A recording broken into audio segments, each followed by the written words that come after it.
নমস্কার বন্ধুরা, সবাই কেমন আছেন? আমার চ্যানেলে আমি আপনাদের সবাইকে স্বাগত জানাই। রিতার লাইফস্টাইলে যারা নতুন বন্ধু তারা প্লিজ চ্যানেলটাকে সাবস্ক্রাইব করে আমার পাশে থাকবেন। চলুন, আমি তো আপনাদেরকে আগের ভিডিওগুলোতেই বলেছি যে আমি ঘুরতে যাব। আজ হলো বুধবারে রাত্রির বেলা। এখন আমি ব্যাগটা গুছিয়ে নেব। অনেক জামা কাপড় বের করে নিয়েছি। প্রথমেই আলমারি থেকে জামা কাপড়গুলো বের করে আগে ভাঁজ করে নিয়ে খাটের উপর সাজিয়ে নিয়েছি। তারপর প্যাকিংটা করে নেব। পুজোর সময় ঘুরতে যাওয়াটা আমার খুব একটা পছন্দের নয়, কিন্তু কিছু করার নেই। পুজোর সময় আমরা বেশিরভাগটাই পুজোতেই ঘুরতে যাই। প্রথম হলো ছেলের পরীক্ষা শেষ হয়ে যায়, দ্বিতীয় হলো বরের অফিসটা ছুটি পাওয়া যায়। আর আমার বর আর ছেলে দুজনের একজনও ঠাকুর দেখা ভিড়ে পছন্দ করে না, কিন্তু আমার ভীষণ ভালো লাগে ঠাকুর দেখতে। যাই হোক, সবাইকে নিয়েই তো আমাদের চলতে হয়, তাই দুজনের পছন্দ নয়, কিন্তু আমার পছন্দ। তাই আমার পছন্দটাকে অপছন্দ করে নিয়ে পুজোয় আমরা ঠিক করে নিই প্রতি বছরই ঘুরতে যাওয়ার। প্রত্যেকবার পুজোতেই আমরা ঘুরতে যাই, কিন্তু এবছর একটু আগেই বেরোনো হচ্ছে। চলুন আজ আপনাদেরকে বলেই ফেলি আমি কোথায় যাব। আমরা প্রথমে যাব গুয়াহাটি, তারপর মা কামাখ্যার মন্দিরে পুজো দিয়ে ওখান থেকে চলে যাব অরুণাচল। তারপর ওখানে ঘোরাঘুরি করব। দেখতে দেখতে আপনাদের সাথে কথা বলতে বলতে আমি ট্রলিটাকে গুছিয়ে নিলাম। জুতোগুলো এত বড় বড় ছিল ছেলের, বরের, আমার, তাই জন্য আমি নিচে দিয়ে নিয়ে এলাম। এই ট্রলিটা সবচেয়ে বড়, তাই আগেই জুতোগুলোকে রেখে নিয়েছি। ওগুলো তো নতুন জুতো, তাই জন্য জামা কাপড়ের সাথেই প্রথমে নিয়ে দিলাম। আসার সময় কোনো প্লাস্টিকের মধ্যে করে নিয়ে চলে আসবো। এবার জামা কাপড়গুলো একে একে সব গুছিয়ে নিলাম। এই ট্রলিটা দেখছেন, এটা হলো আমার বিয়ের ট্রলি। জানেন, বিয়ের 15 বছর হয়ে গেল, এই ট্রলির বয়সটাও 15 বছর হলো। প্রচুর ঘুরেছি এই ট্রলিটাকে নিয়ে। এবার জামা কাপড়গুলো দিয়ে আমি বেল্টটাকে বেঁধে দিতে গেলাম, দেখছি বেল্টটাকে আমি এক পাশে রেখেছি আর এক পাশে নিচে চলে গেছে। যাই হোক, বেল্ট তো আর বাঁধা গেল না। এবার ট্রলিটাকে আমি আটকে দিই। আর সাইডে একটু জায়গা ছিল, সেখানে মোজা, রুমাল এগুলোকে আমি ভরে দিলাম। এই যে একটা ট্রলি হলো। এবার জানি না ঠান্ডা থাকবে কি থাকবে না, তার জন্য দুটো জ্যাকেটও নিয়েছি। এই জুতো আর জ্যাকেটে এই ট্রলিটার মধ্যে আমি বেশি জামা কাপড় ভরতে পারলাম না। দেখতেই পাচ্ছেন আপনারা অবশ্যই, ট্রলিটা কিন্তু অনেক বড়। এটা আমার বাবা আমাকে বিয়েতে দিয়েছিল। দেখুন, সাইড থেকে একটু ছিঁড়ে ছিঁড়েও গেছে।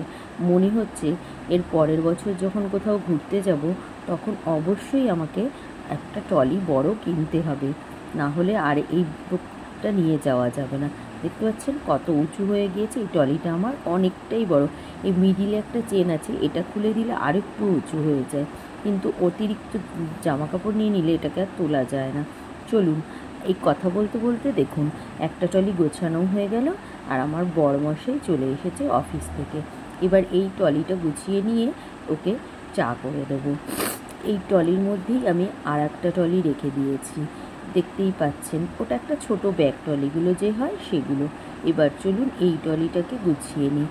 এই ট্রলি গোছানোটা একটা মানে কি বলবো, ভীষণ বিরক্তিকর কাজ। কোথাও ঘুরতে যেতে তো ভীষণ ভালো লাগে, কিন্তু এই ঘুরে যাওয়ার আগে আর ঘুরে আসার পরে দুটো কাজ আমার একদম ভালো লাগে না। ঘুরতে যাব বলে প্যাকিং করা, আর ঘুরে এসে ওই জামা কাপড় বের করে পরিষ্কার করে আবার আলমারিতে তোলা। এইটার মধ্যে বেশ সুন্দর করে গুছিয়ে নিয়ে আমি বেল্টটাকে আটকে দিলাম। আর সাইডে দেখছি অল্প জায়গা আছে, আর ছোট ছোট জামা কাপড়গুলোকে নিয়ে একটু ভাঁজ করে দিলাম।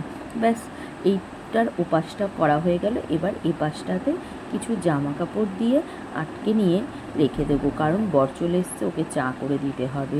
সারাদিন বাদে অফিস থেকে এসছে, আবার কালকে সকালবেলাই আমাদের বেরোনো আছে, তাই জন্য আমি তাড়াহুড়ো করে নিলাম।